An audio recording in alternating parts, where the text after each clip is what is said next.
भूकंप पृथ्वी की सतह के नीचे हलचल के कारण जमीन का तीव्र कंपन होता है। ऐसा तब होता है जब यूएसजीएस के अनुसार पृथ्वी के दो खंड अचानक एक दूसरे से फिसल जाते हैं।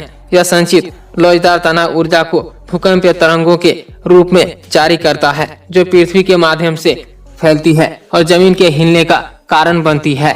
वास्तव में भूकंप का कारण क्या है? जैसा कि हम जानते हैं, पृथ्वी की सबसे बाहरी सतह पपड़ी विवर्तनिक प्लेटों में खंडित है।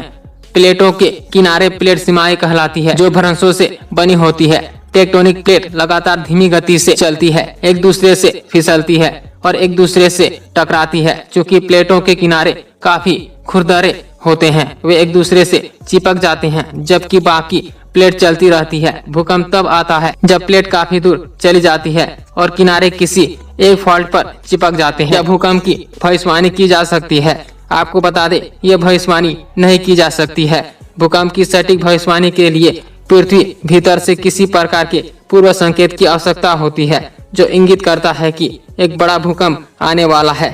इसके अलावा संकेत बड़े भूकंपों से पहले ही होना चाहिए, ताकि यह पृथ्वी की सतह के भीतर हर छोटी हलचल का संकेत ना दे। वर्तमान में ऐसा अग्रदूतों को खोजने के लिए कोई उपकरण नहीं है, भले ही वे मौजूद हो। ऐसे फैक्ट जाने के लिए हमारे चैनल को लाइक करें, सब्सक्राइब करें।